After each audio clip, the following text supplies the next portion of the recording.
اعوذ باللہ من الشیطان الرجیم بسم اللہ الرحمن الرحیم الحمد للہ رب العالمین وصلی اللہ علی محمد وآلہ الطاہرین اللہم صل علی محمد محمد السلام علیکم ورحمۃ اللہ وبرکاتہ. وعلیکم السلام ورحمۃ اللہ وبرکاتہ. خیریت سے آپ سب لوگ؟ جوہر، وقار، غازی، جون، عثمان، علی عباس، آپ ٹھیک ہیں؟ عرشی، زہرا، سچیر، فاطمہ، کسا، رئیسہ، بنت الہدا، طاہرہ، بطول، صدف، فاطمہ، سہیل، شفا، بطول. ہماری جی الحمدللہ مولانا. 17ویں درس میں چل رہی تھی صاف صفائی کے بارے میں، صاف صفائی کے بارے میں، ٹھیک ہے، صاف صفائی کے بارے میں چل رہی تھی. پہنچی تھی خوشبو اور عطر وغیرہ کے بارے میں، خوشبو اور خوشبو اور عطر.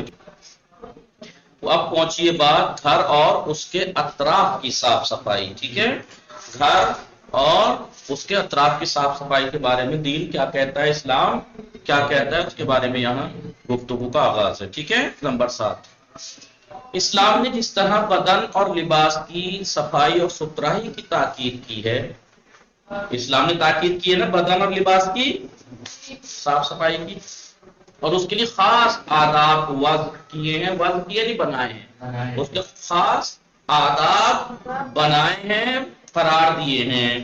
اسی طرح اس نے، یعنی کس نے؟ اسلام نے، خدا اسلام نے گھر اور گلی کوچوں، کوچا کسے کہتے ہیں؟ گلیوں کو، کوچوں کو، گلیوں کو، بلکہ انسان سے متعلق جتنی بھی چیزیں ہیں ان تمام چیزوں کو صاف ستھرا رکھنے کا حکم دیا ہے. ٹھیک ہے جی. اسلام نے اس کا حکم دیا ہے. مختصر یہ کہ اسلام ہر چیز کو صاف ستھرا اور جاذب بنانا، جاذب نظر سے، جاذب نظر دیکھنا چاہتا ہے نا، جس پہ نظر ٹک جائے، نظر کھینچے، اتنا صاف ستھرا ہونا چاہتا ہے. ہر چیز کے لیے اسلام یہی چاہتا ہے. ٹھیک ہے.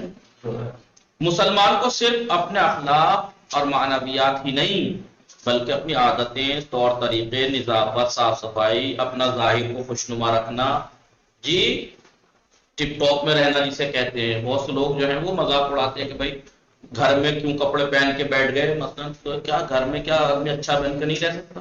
کہیں جائیں گے مہمانداری میں جب بھی اچھا صحیح سے پہن کے بیٹھے، سلیقے کا پریس ہوا ہوا. جی نہیں، مولانا. اسلام جو چاہتا ہے وہ یہ جی چاہتا ہے کہ خالی یہ اپنے اخلاق اور معنویات، اپنی روح کو بھی سدھارو، اور ساتھ ساتھ اپنی عادتوں کو، طور طریقوں کو، نظافت، صاف صفائی اور اپنا ظاہر کو خوشنما بناؤ، اور صاف ستھرے سماج اور معاشرے کی بنا پر غیروں کے لیے نمونہ عمل ہونا چاہیے. مسلمان کو غیروں کے لیے آئیڈیل ہونا چاہیے صاف ستھرے سماج کے لیے. اور آج کیا حالات ہیں؟ کسی شہر، کسی بستی میں چلے جائیے، جس محلے میں سب سے زیادہ گندی، سب سے زیادہ گھچ پچ، سب سے زیادہ کوڑا کرکٹ دی کے سب کہتے ہو مسلمانوں کا ایریا آ گیا.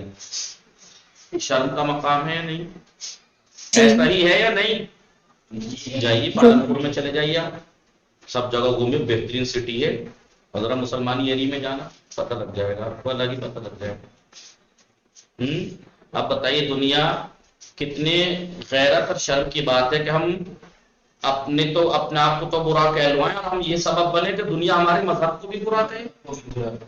اس سے زیادہ پستی کی چیز اور کیا ہوگی کہ ہم اپنے ہی مذہب اور دین کی رسوائی کا سبب بن رہے ہیں. اور اہل بیت کیا فرماتے ہیں؟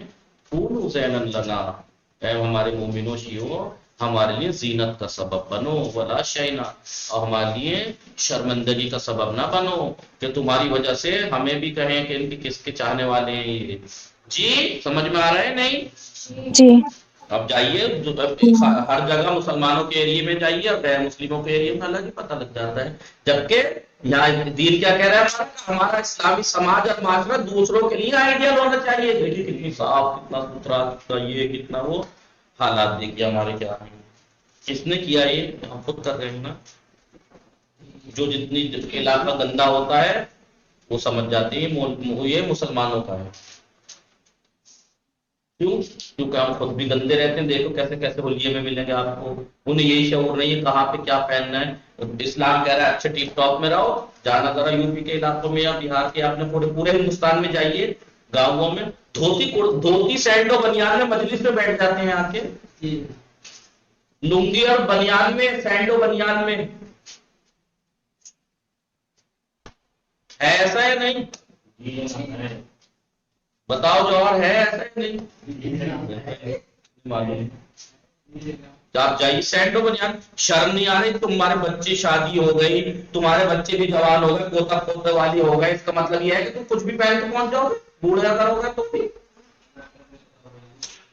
جی اسلام کہہ رہا ہے کہ ٹیپ ٹاپ میں رہو, اچھا رہو, اور ہمیں مجلس تک کا احترام نہیں.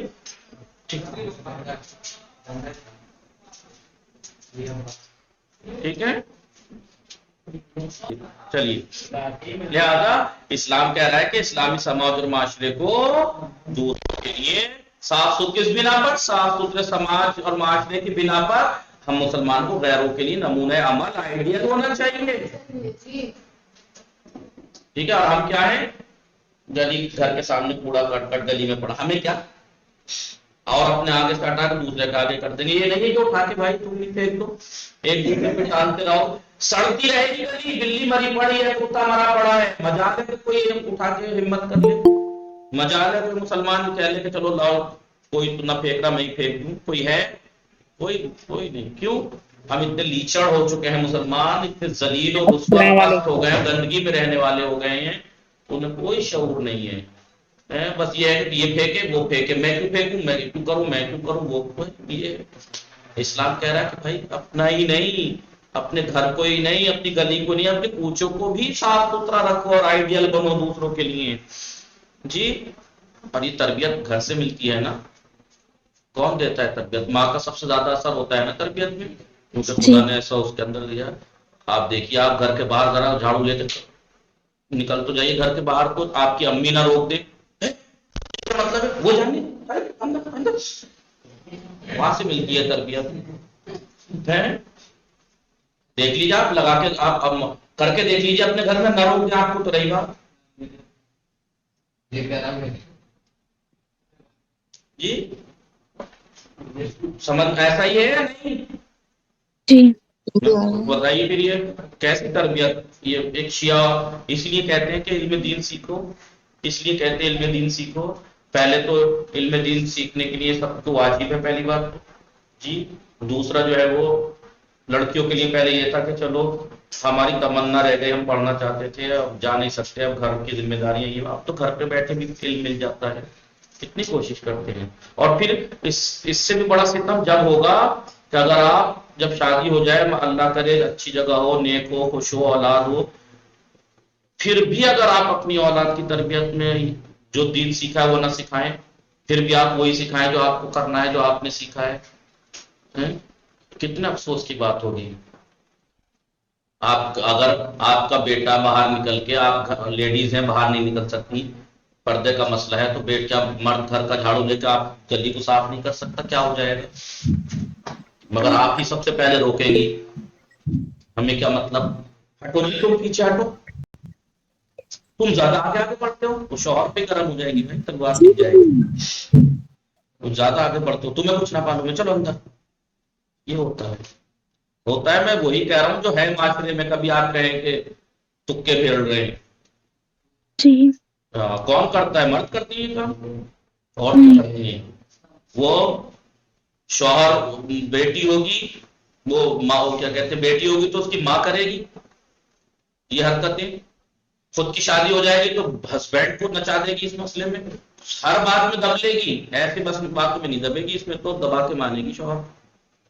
جو مقابلہ غیر دینی اور غیر شرعی باتیں ہیں جو اسلام سے منع کرتا ہے, وہ اس کام میں لڑائی ہو رہی. تم کیوں جا رہا ہو, چلو اندر بیٹھو, ہوگا کرنے تو, ہمیں کیا بھائی. جا کے ہو سکتا ہے کہ زیادہ لڑائی بڑھنے سے پہلے کچھ بیچ بچاؤ کرا دے, نہیں مگر نہیں. بیٹا ہو جائے گا تو بیٹا اگر کچھ ایسا کوئی نیک کام کرنے لگے جو اسلام چاہتا ہے, جو سب سے پہلے اس کی تلوار اس کے اوپر جو گردن پہ لٹکے گی, ماں کی لٹکے گی. تیری ہمت کیسے ہوئی, زیادہ ہی بڑا بن گیا, پھر ایموشنل پہ آ جائیں گی، ہماری تو کوئی سنتا ہی نہیں ہے، اب ماں کا ادب نہیں معلوم، ماں کا یوں نہیں، اب ماں کا ادب کا مطلب یہ ہے کہ تم کچھ بھی اس سے ننگا ناچ نچا لو، ڈپریس کریے. سڑک پہ اگر جھاڑو لگا دے گا تو کیا پرابلم ہو جائے گی؟ گھر سڑک پہ کی نالی اگر وہ صاف کر دے گا تھوڑی دور تک کی تو کیا پرابلم ہو جائے گی؟ مگر نہیں، ہم جو ہے قرآن کہہ رہا ہے یا ایھا الذین آمنوا قوا انفسکم واہلیکم نارا، اے مومنو اپنے آپ کو اور اپنے گھر والوں کو جہنم کی آگ سے بچاؤ جس کا ایندھن لکڑیاں پتھر ہوں گے.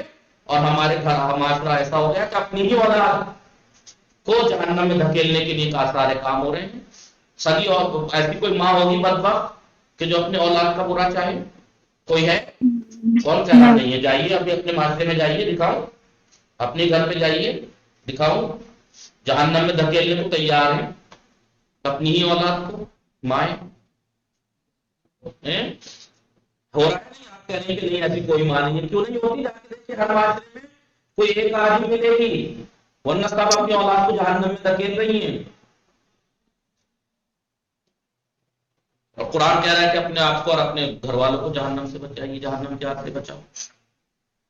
اور آپ جانتے ہیں سب کچھ ہے، لیکن پھر بھی اگر آپ شادی کے بعد ایسا کریں گے تو پھر دیکھیے آپ یہ نہیں کریں گے. پھر اب کتنے ہیں ایسی جو طالباں ہیں، سب کچھ ہے، علم بھی سیکھا، سب کچھ سیکھا، شادی کے بعد تو یہ رکھا ہے اسلام طاق میں. پھر مجال ہے کہ بیٹا کوئی نیک کام کر دے، کرنے نہیں دے گی کوئی نیک کام کوئی بھی. تو زیادہ آگے آگے بڑھتا ہے، زیادہ ہی بڑا ہو گیا، آگے آگے بڑھتے ہو. یہ ہوتا کوئی نیک کام میں اگر وہ بیچارہ کچھ کر دے تو آگے آگے بڑھتا. ایسا ہی ہے یا نہیں؟ تو یاد رکھیے گا. مذہب اسلام اور ہادیان دین، دین کے جو سب ہادی ہیں، رہبر ہیں، ان کو اسلامی معاشرے میں کثافت اور گندگی اور نحوست کسی بھی سطح پر گوارا نہیں ہے. نہ تو مذہب اسلام کو گوارا ہے کسی بھی سطح پر، نہ پرسنل، نہ روم، نہ گھر، نہ گلی، نہ کوچہ، نہ آس پاس، کہیں بھی گندگی سے کسی، نہ روحانی گندگی نہ ظاہری گندگی، کسی طرح کی گندگی قابل قبول اسلام میں نہیں ہے. نہ تو مذہب اسلام کو، نہ دین کے جتنے بھی انبیاء، ائمہ، جتنے بھی ہادی ہیں، کسی بھی صورت میں نحوست، گندگی کسی بھی سطح پر گوارا نہیں ہے. جب اتنی تاکید ہو، یہاں تک ہے بھائی کسی اور مذہب میں ہے ایسا؟ النظافۃ من الایمان، صاف نہیں. صفائی ایمان کا جز ہے، اور ہم ہی سب سے گندے ہیں مسلمان. جی. کیا ہو گیا ہے؟ دوسرے ایک مختلف قسم کی، اس سے پھر مختلف قسم کی بیماریاں بھی ہوتی ہیں. ایک اسلام ہمارا دین ہر معمولی سی وہ چیز جس میں تھوڑا سا بھی انسان کے لیے نقصان ہے اسے حرام کر دیتا ہے. تو دنیا میں سب سے زیادہ نقصان دہ گندگی ہے نا اس ٹائم، تو اسے غلط نہیں کہے گا. جی. شراب ہے اسلام میں حرام ہے یار، فائدے تو بہت ہیں، عوام کہتی بہت فائدے ہیں شراب کے تو، لیکن جو نقصانات ہیں وہ اس کے فائدوں سے کہیں زیادہ خطرناک ہیں، اس لیے اسلام نے حرام کر دیا. جی. جی. لیکن صاف صفائی تو اس سے بھی کہیں زہریلی ہے، پورے معاشرے میں وائرس پھیلا سکتی ہے. آئے دن دیکھو کہیں ڈینگو پھیل رہا ہے. ڈینگو کیسے پھیلتا ہے؟ مچھر سے. مچھر کہاں سے آتے ہیں؟ گندگی سے. ایران میں تو نہیں ملتے مچھر، ایران میں تو مکھی نہیں ادھر ادھر بھٹکتی ملتی. جی. ایران اور جائیے، ہم نے ایران دیکھا ہے، ہم نے ایران کا کہہ رہے ہیں. آپ روڈ پہ لیٹ جائیے، آپ کی سفید شرٹ پہ دھبا پڑ جائے تو بتائیے گا. ساری ذمہ داری حکومت کی ہوتی ہے، ہماری کوئی ذمہ داری نہیں ہے. حکومت نے لگا رکھی ڈسٹ بین، جا کے نکلی بائک لے کے، اسکوٹی لے کے اپنی شہر میں جگہ جگہ ڈبے لگا دیے کہ بھائی یہاں ڈالیے، آس پاس پھینک دیں گے اس کے کوڑا لے جا کے اسی کے اندر نہیں ڈالیں گے. جا کے دیکھ لیجیے اپنے ہی شہر، اپنے ہی وطن میں کون ذمہ دار؟ حکومت. صبح صبح گاڑی آتی ہے، اب تو ہر جگہ یہ ہونے لگا. جب سے ہمارے پردھان منتری کچھ سال پہلے ایران گئے تھے، دورہ کیا تھا، تو وہاں ایران کی ایک چیز بہت پسند آئی. انہوں نے کہا بھی آ کے یہاں کہ مجھے یہ چیز ایران کی بہت پسند آئی کہ کیا، کہ وہاں پر سڑک پہ کوڑا نہیں ڈال سکتے. ایک ٹائم معین ہے، گاڑی آئے گی، ہارن بجتا ہے، آپ اپنے کپڑوں کا کوڑا اس میں ڈالیے، وہ لے جائے گی. ہو رہا ہے ہندوستان میں، اس میں صبح ہی آپ دیکھیے وہاں البتہ رات میں آتی ہے یا صبح میں. صبح میں گاڑی آتی ہے اور وہ ہارن بجاتی بھی آتی ہے، ہر محلے کی، ہر علاقے کی مہیا میں، اب نکلیے، نکل کے پورا ڈال دیجیے اس میں، ادھر آدھر پھینکنے کی ضرورت ہی نہیں ہے، لیکن پھر بھی دیکھ لیجیے آپ کیا ملے گا۔ تھوڑا تو یہ بیان تھا ہمارے ملک کے پردھان منتری صاحب کا کہ ایران کی چیز مجھے بہت پسند آئی، وہی کی دیکھ کے انہوں نے یہاں چالو کی۔ تو حکومت قدم ہی تو اٹھا سکتی ہے، اور ہم اتنے لیچر ہو جائیں کہ اسی میں نہیں ڈالیں گے تو کچھ جا کے دوسروں کے گھر کے سامنے جا کے ڈال کے آ جائیں گے۔ ہو رہا ہے ایسا؟ نہیں ہو رہا ہے، ہوتا ہے۔ جی کون جواب دے؟ ہم یہ سوچتے ہیں کہ ہم نے تو کسی مسلمان کے ساتھ نہیں کیا ایسا، غیر مسلم انسان نہیں ہے، اس بات کو بھول جانا کہ سوال صرف مسلمانوں کے لیے ہوگا۔ آپ نے کس کے ساتھ کیا کیا؟ انسانیت کا سوال ہوگا وہاں۔ غیر مسلم ہے تو کیا اس کا مطلب اسے دھوکہ دیں گے آپ؟ اس کا پیسہ ماریں گے، اس کی امانت میں خیانت کریں گے آپ، اس کی یہ کریں گے؟ کس نے کہا اسلام یہ دین ہے؟ نہیں تو آپ اپنی صاف صفائی کا خیال رکھیے، پرسنل، اپنے گھر کی، اپنے اطراف کی، جی سب مل کے۔ اگر ایسا معاشرہ ہو جائے تو ایک ایک ہاتھ بھی اپنے گھر سے آگے کو سب لگانے لگے جھاڑو، تو پورا روڈ صاف ہو جائے۔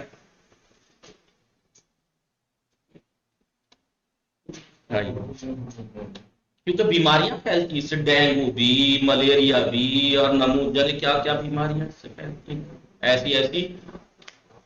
لہذا کئی قسم کی بیماریوں اور وباؤں سے بھی محفوظ رکھتا ہے۔ جب کتنی وبائیں پھیل جاتی ہیں، کتنی وبائیں۔ اس لیے بعض علماء کا خیال یہ ہے کہ بعض روایات میں شیطان سے جو مراد ہے، شیطان یعنی جراثیم اور بیماری کے وائرس ہیں۔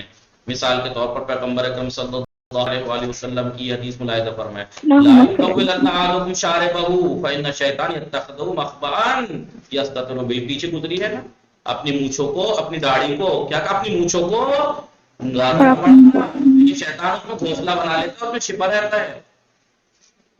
جی تو شیطان سے مراد جراثیم ہے، گندگی ہے، وہی تو مونچھیں بڑھتی ہیں تو وہی تو رہتا ہے۔ آدمی کو گھن آتی ہے، دیکھو مونچھیں بڑھا کے منہ میں جا رہی ہیں۔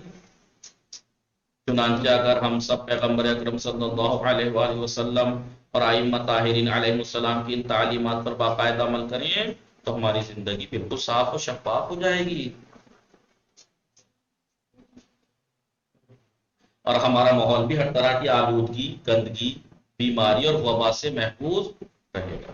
اس بارے میں دو طرح کی احادیث پائی جاتی ہیں، دو طرح کی ہیں۔ کچھ احادیث میں یہ ہے کہ ماحول کی صاف صفائی پر زور دیا گیا ہے کہ اپنے ماحول کی صفائی رکھیے، جبکہ کچھ احادیث میں اس کے آداب اور طریقے بھی بتائے گئے ہیں کہ کیسے صاف صفائی رکھنی ہے، ٹھیک ہے۔ اور یہ نقطہ بھی قابل توجہ ہے کہ ہم جس حد تک اپنے گھر کی صفائی کا خیال رکھیں گے، اتنا ہی ہمیں ماحول اور اپنے گھر کے اطراف کی صفائی کا بھی خیال رکھے گا۔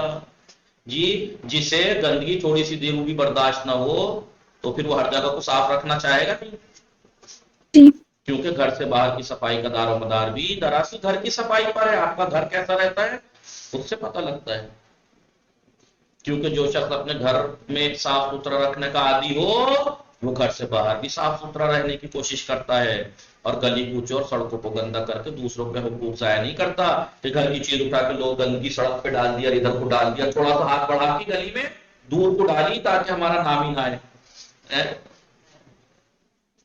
ٹھیک ہے۔ مگر یہ لوگ جانتے نہیں ہیں کہ عورتیں جو ہیں وہ، ہاں بھلے پتہ نہ لگے کس کا ہے، لیکن ایسے ایسے کوسنے دیتی ہیں پتہ لگ جاتا کس کا تھا، ٹھیک ہے۔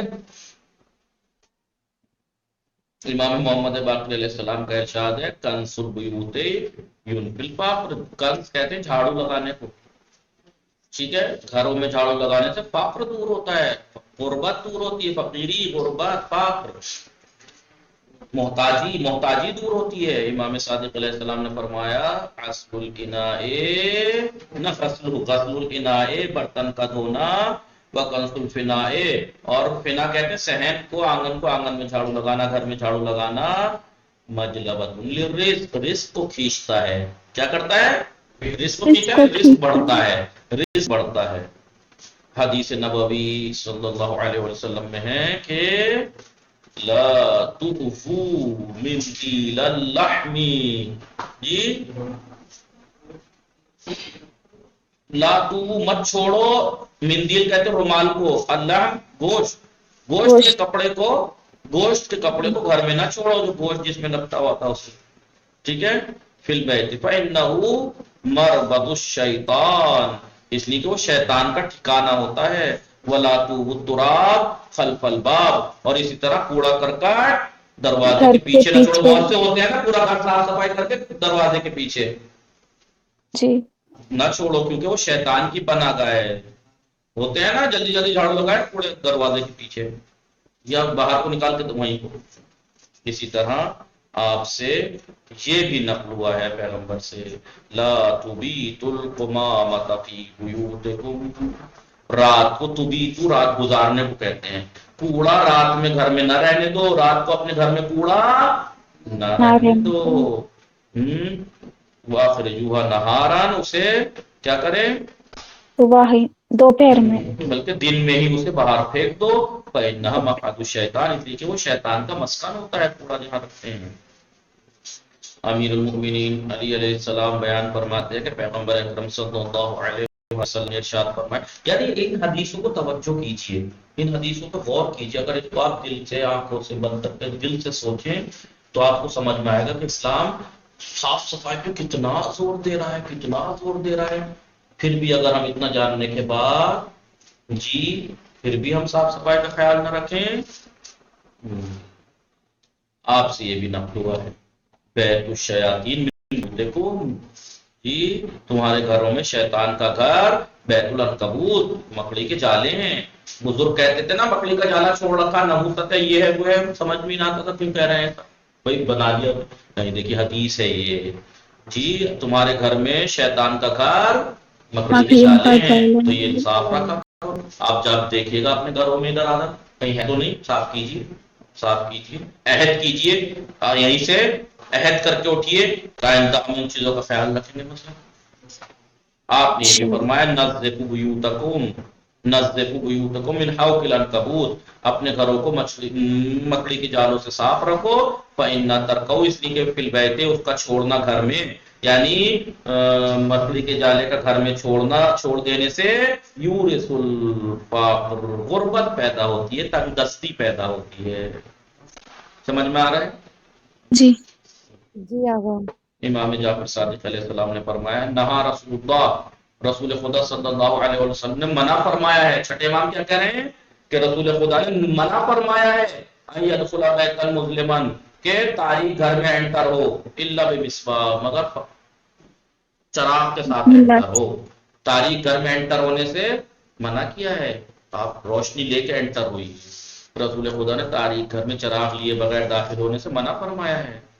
جی اور ہم کیا کرتے کیوں؟ ہیں ایسے، کوئی تو وجہ ہوگی، منع کیا ہے، مکروہ ہے، غلط جی نقصان ہے کچھ، جبھی تو منع کیا ہے. جی.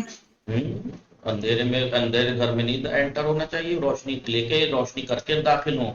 یا دوسرے مقام پر ارشاد ہے ان رسول اللہ کرہا، ایک دوسری حدیث میں کہ رسول خدا کیا ہوتا تھا، کراہت رکھتے تھے ان يدخل بیتا مظلما، کہ وہ تاریک گھر میں انٹر ہوں، الا بسراج، دیکھیے مصباح بھی سراج اس کو کہتے ہیں، چراغ کو، اور سراج بھی. پیغمبر اکرم تاریک گھر میں چراغ لیے بغیر داخل ہونے سے کراہیت رکھتے تھے. آپ ہی سے یہ روایت بھی ہے، کس سے؟ رسول خدا.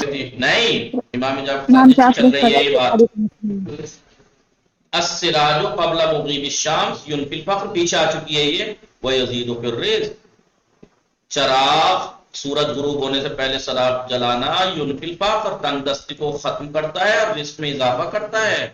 سورج ڈوبنے سے پہلے چراغ جلانے سے غربت دور ہوتی ہے، تنگ دستی دور ہوتی ہے اور رزق میں اضافہ ہوتا ہے. امام رضا علیہ السلام فرماتے ہیں اسراجن، سراج جلانا یعنی چراغ جلانا، قبل مغیب الشمس، مغیب الشمس سورج غروب ہونے سے پہلے، ینفی الفقر، فقر و دستی کو دور، بولیے، کر دیتا ہے. جی تو اتنی اہمیت ہے. خود بخود چلیے ٹھیک ہے، تو ہم آگے خیال رکھیں گے انشاءاللہ کہ یہ سب چیزوں پہ عمل کریں، عہد کر کے اٹھیں ذمہ داری کے ساتھ. اب ایسا ہو کہ ممی کو یا بڑوں کو کہنا پڑے کہ یہ صاف کر دو، یہ صاف خود سے ہونا چاہیے. وصلی اللہ علی جی آگے. محمد وآلہ الطاہرین. اللہم اللهم صل صل علی على محمد وعلى محمد وارشد